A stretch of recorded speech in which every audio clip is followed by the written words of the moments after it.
COVID-19 কারণে আমাদের দেশের মোদি সরকারের যে ভুল নীতি, সেই কারণে আজকে শুধুমাত্র জনস্বাস্থ্য আজকে চরমভাবে বিঘ্নিত হচ্ছে না সারা দেশে, তার সাথে আমাদের দেশের অর্থনীতি এবং সমস্ত ব্যবস্থা আজকে চুরমার হয়ে যাচ্ছে। সেই জায়গায় ভারতবর্ষের বামপন্থীরা এবং সমস্ত বিরোধী দল যখন এই সংকট মোকাবেলায় মোদি সরকারকে সেরকমভাবে ব্যবস্থা গ্রহণ করে এগিয়ে আসার জন্য আহ্বান জানাচ্ছে, জনগণকে সেখানে যে খাদ্যশস্য প্রদান, নগদ অর্থ দেওয়া এবং চিকিৎসার জন্য বিনামূল্যে ব্যবস্থা করা, তার সাথে এই সংক্রমণ মোকাবেলায় সেরকম ব্যবস্থা গ্রহণ করার জন্য।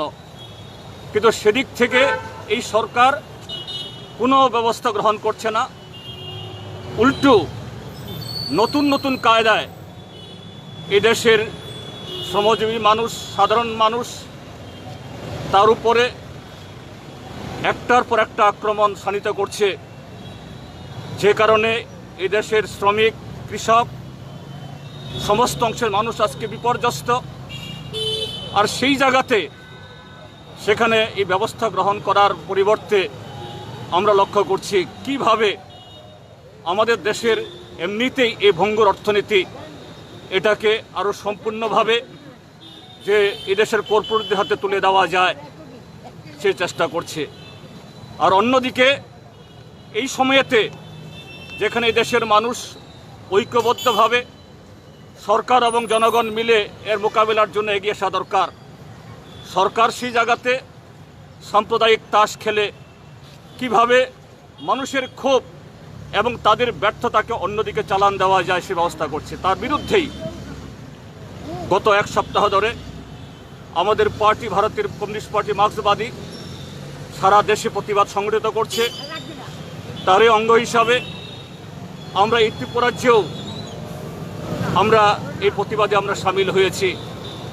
আমরা দাবি জানাচ্ছি আমাদের দেশের সরকারের কাছে এবং রাজ্যের সরকারের কাছে, এখানেও বিপ্লব দেবের নেতৃত্বে যে বিজেপি আইপিএফ সরকার আমরা দেখছি, চরম স্বৈরাচারী পদক্ষেপ এবং ভুল নীতি গ্রহণ করে ত্রিপুরা রাজ্যে এই করোনা সংক্রমণ পরিস্থিতি একটা ভয়াবহ আকার ধারণ করেছে।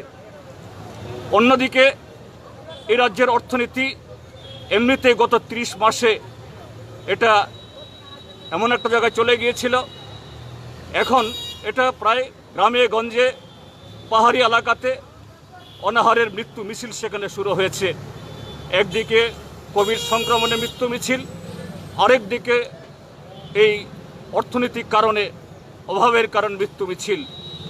কিন্তু সরকার সেই জায়গায় এই রাজ্যের বিরোধী দল, এই রাজ্যের সংবাদ মাধ্যম, এই রাজ্যের সাধারণ মানুষ কারো কথা শুনতে রাজি নয়।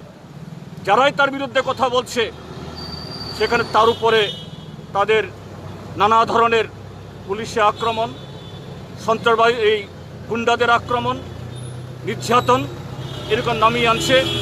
মানুষ এখানে কথা বলতে পারছে না, বাক স্বাধীনতা নেই।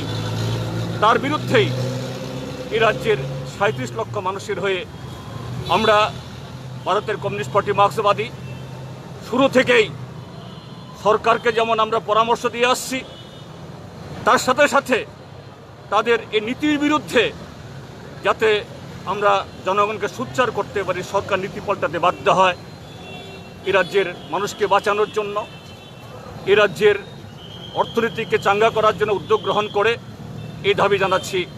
আজকেও তার অঙ্গ হিসেবে আমরা এখানে এসেছি। আমাদের আন্দোলন এখানে থামবে না যতদিন আমাদের দেশের সরকার এবং রাজ্যের সরকার তাদের স্বৈরাচারী, গরিব বিরোধী এবং সম্পূর্ণ অপরিকল্পিতভাবে আমাদের অর্থনীতি এবং জনস্বাস্থ্যকে এইভাবে ধ্বংস করবে, আমাদের প্রতিবাদ চলতে থাকবে। এটাই আজকে আমাদের কর্মসূচি এখানে।